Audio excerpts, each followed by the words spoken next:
Okay, so we're moving on to the interior swap portion. Admittedly, this is one of the most ambitious projects I think I've probably done on a build, so I'm a little intimidated. I've done a lot of research on different elements of this thing, so ready to jump into it. Certainly excited, obviously, for the end result. One thing I will say before I start this, I'm not going to film every single step and part and piece and every screw that you need to take out and all that kind of stuff. There are a lot of really amazing videos on YouTube currently where I actually got a lot of the information on how to remove the dash, for instance, which is a little complicated, how to install and integrate the seat rail option I went with for the AMX seats, and so on. Instead, on this video, I'll bring you kind of the process and check in along the way, let you kind of see how it unfolds. So again, not every step, but certainly see a lot of the progression, and then of course before and after. That way you can kind of see overview of like what goes into a complete interior swap. So first things first, before we get started with anything, we're gonna go ahead and disconnect the battery. We're gonna be messing around with seat belts and airbags and all kinds of stuff. So you want to disconnect the battery and give it a little bit of time. That way you don't have any kind of faults or warnings that are hard to clear when you put everything back together. Also, just a quick note, I guess kind of a tip, if you will. Got a bunch of Ziploc bags, 2 sizes. That way, as we're starting to take parts and pieces out of here, it's gonna be a lot of screws, connectors, clips, you name it, that kind of put all this together, some of which may need to be repurposed when we put in the cinnamon stuff. This has, a lot of clips and everything with it, but just in case, we're going to just be really slow and careful about labeling everything and where it goes. There's obviously a lot to this interior, and so yeah, just something to keep in mind. You want to stay organized, in my opinion, when you do a project like this. That way you're not hunting and pecking for screws that are missing and all that kind of stuff. It can really slow it down. This should make it much more efficient.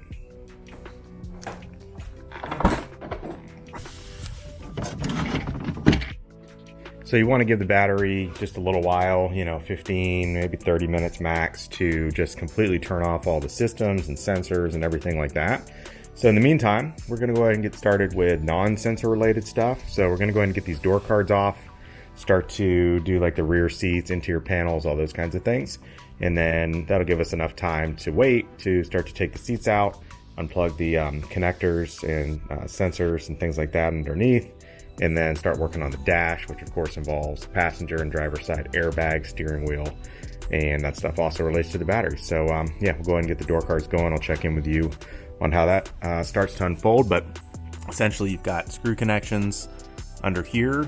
Once you take the screws out, it's really just clips from there.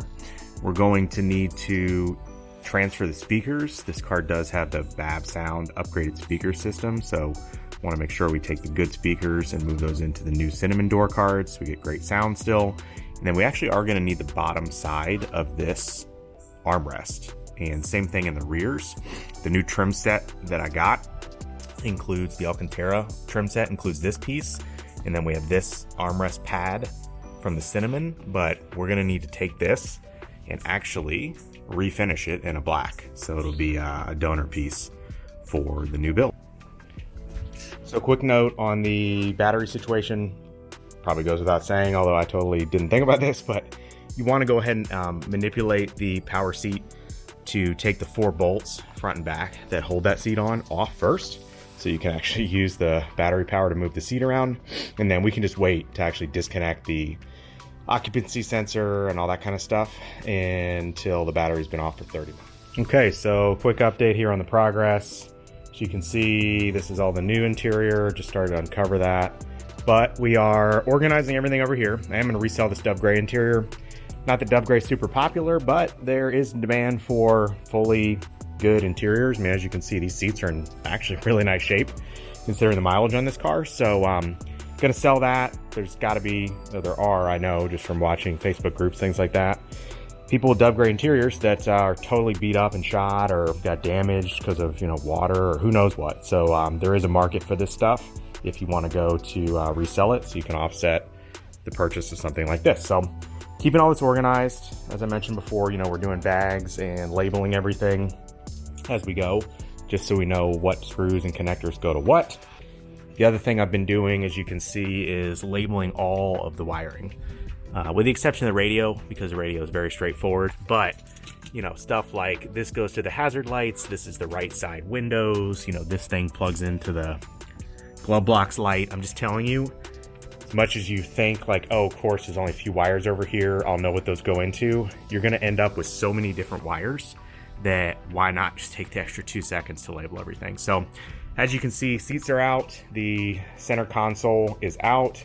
All that's pretty easy. Admittedly, this is a little easier than I thought it was gonna be so far. We'll see, only a little ways in, but I've only been at this for about an hour and I've already got out what you see here.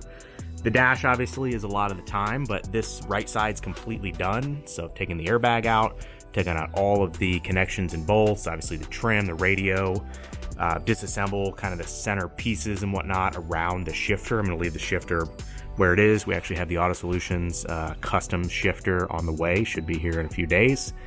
And so now moving over to the left side. So we're gonna start working on the steering wheel, removal of the steering column, removal of the gauge cluster, and then it'll be moment of truth. We should be able to pull this dash out, and obviously that'll be a big milestone. We will get the rear seats out, we'll get the carpets out, and then I'll come back and kind of show you guys where we're at on an overall baseline for the interior without any of the old pieces in, before we dive into starting to put all the new stuff in, which of course I'm super excited about because that is going to be the transformation we've been waiting for. So steering wheel removal is pretty straightforward. There are a lot of videos online about how to get the steering wheel out, but basically you need to remove the airbag. There's 2 little springs that you just poke a screwdriver through the leather cover outside. Pull that airbag out, undo the clips, 16mm bolt, pull that off. BMW, being pretty damn smart, decided to mark the spline of the steering column in addition to the wheel. So that's pretty awesome. And then you need to remove this under part, obviously, and then you need to take the assembly that has the turn signals and wiper arms and all that off, so that when we pull this dash, it will be free and won't be encumbered by that. So a few more things to kind of manipulate here, a few more bolts to get out, remove this trim, some stuff on the underside, but we're getting super close to pulling this dash. What are these things? Fuses. All right, bud. What just happened? Where's our milestone at? What we just get? What we just take out? The dashboard. The dashboard. You help me out? Yeah. This is a 2-man job, huh? All right, dash is out. Big milestone. You can see the reason that I decided to label all these, because when you pull this, you're gonna have no idea which of those wires go to what. So this side's done. We're gonna start getting the carpets out, get the back out, and Ricey's gonna give me some more help. Yeah? Yeah. All right, let's do it. All right, so a little side project we're gonna work on while I continue to cut out the carpet and wrap up the removal, and then we can get started on the rear seat install and what have you. But there are a couple pieces, just some miscellaneous stuff that wasn't in the complete interior. That said, I mean, it's not like it was falsely advertised. The cinnamon interior I purchased comes with literally almost everything I needed. These happen to be off the Dove Gray. So these are the bottoms of the armrests in the front, bottoms of the armrest in the rear. These are over the rear seat belts, just a little trim piece that the belt goes over basically. And that's a little plug in the rear seat area for the one of the latch areas. And so we're gonna paint all this black just so it all matches. No big deal. Certainly no stranger to refinishing trim and bumpers and all that if you've been watching the channel. So we're gonna go with the same combo I went for on the wheels that I did for the Disco primer, just to seal this off. Obviously this could have coatings and all kinds of things from the factory that may kind of inhibit paint adhesion. So we're gonna prime everything first with just a basic automotive primer. Then we're gonna do this high performance enamel. This is in a matte finish. This is super durable and tough. This is what I put on those wheels, knowing that they would be exposed to the elements and in driving conditions, and rocks are going to be bouncing up on them, maybe on the trail or whatever. So this is really heavy duty stuff. It's not just like typical spray paint. So the high performance enamel from Rust-Oleum, and then we will go over the top with the 2K matte finish clear coat just to seal it off, give it a nice protective layer. Okay, so we have reached a major milestone. Everything is out of the car. As you can see in the cabin, we are pretty open. Cabin's super clear. Very lightweight version of this car at the moment. But this is a really nice spot to be, because really from here it's putting everything back. And for anyone who's done projects like this, honestly the fun part is like putting in all the new bits. From here forward, the rest of this week it's going to be like an hour here, hour there, and I'm just going to start in the front. So we're going to start putting the carpets in obviously first, and then we'll start putting the dash back together, which is kind of like a pretty big complicated job. Just want to give you guys kind of an overview of what the interior of this thing looks like. completely stripped out. So again, major milestone. Super happy that all this came out. Got all the Dove Gray stuff over here. This will be for sale as a complete set. And it is time to start putting in all these goodies. Okay, so we've got the carpets back in. Want to put the back end first, then the front.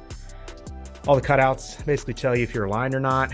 Honestly, not too bad. The back was super easy. Just have to make sure you get these seatbelt connections vertical so you can slide them through these holes. The front was a little trickier. You kind of have to finesse it. But yeah, we'll go ahead and get this situated, get the pedal attached. Start to make our trims, you know, very slowly and carefully, just to make sure we don't overcut. We don't want any exposed carpet. And then we'll be in good shape to start putting the rest back in. Don't mind that, future video. But this is one project we need to tackle before we wrap up the interior. The pillars all had this headliner material on here, which the previous owner put on to recover these, obviously. A little faded. Honestly, it's a little thick for my liking. When I look at this, I just think headliner. It's obvious that that was for a headliner, in my opinion. So what I decided to do, I already have everything out for the seatbelts anyway. Let's go ahead and do it right. Strip all that off, okay? I picked up some genuine alcantara. So we're gonna take this black alcantara. We're gonna recover these. It's pretty easy. You basically use upholstery adhesive. You spray it on here. You spray it on the back side of here, and you just go slow. And you tuck it over and trim it and secure it on the back and all that. So I'm not gonna do a whole video on that. There's plenty of videos online on how to reupholster, even specifically E46 M3 pillars. We're gonna get these retrimmed with the alcantara that will match the alcantara on the front dash, on the door handles, on the door cards, center console. So all that'll just really tie together. And I don't know, it's almost like you can't have too much alcantara. I mean, you definitely can, but I think this is gonna be just the perfect touch to kind of dress these up. So we'll get this done, get the interior button back up, and then we'll be good to go on. All right, so let me catch you guys up. We've been kind of blowing and going on the interior, as you can see. I didn't film everything. It's pretty much everything in reverse, obviously. So just wanted to kind of get to it. But anyway, the dash, putting the dash back in was the first order of business, obviously, to get it situated and kind of get the center console lined up and all those kinds of things. The dash was tight. It was doable, but it's a very tight fit. Then obviously we put the instrument cluster in, the steering wheel, the center section here, center console, which again was refinished. This was Dove Gray. However, this is the Euro armrest elite center console. I want to preserve that. I like this much better. We have been working on HVAC controls, radio, obviously all the new Alcantara M tri-stitch trim. You can see the door cards have gone in with the new door handles, where we refinished the underside and then put the new Alcantara pieces on top. Here's a little bit better view of that. Really love how that turned out. And then we've got the rear cards in, rear seats in, and you know, really honestly in really good shape here. So only things left to do are we've got to get the rear deck buttoned back up. We've been waiting on the seat belts to come in from Seatbelt Planet. So those just came in. These are re-webbed. This is my go-to place to do this, but these are re-webbed in the blue color, which is then going to match the BBS center caps and the brake caliper job we're going to do. We're going to refinish the calipers from red to a blue that matches this as closely as possible, and just kind of go with a white on blue on cinnamon. I think that's going to look really, really sharp. And basically it pulls from this middle blue. So not the lightest, but the middle blue there. So got the AMX seats in. As you can see, these things are just incredible. We've got them on the factory sliders with the BK rails. Separate video on the AMX seats all together, so check the channel for that if you want to know how all this came together. But yeah, we're gonna get the back buttoned up, get the seat belts back in, then turn the thing on. And inevitably, careful as I was, you know, labeling every screw, every wire, there may be a few things that need to be pulled down, kind of checked and reconnected, and who knows. So time will tell when we start this thing up, you know, reconnect the battery and turn it over, whether we've got airbag lights or any of that kind of stuff to mess with. But fully expect we may have a few things, but just anxious to get it done so we can get it drivable and start moving on to the rest of the projects. But I just want to give you a quick update before I do kind of an overview of every single piece and part at the end, show you guys how everything came together.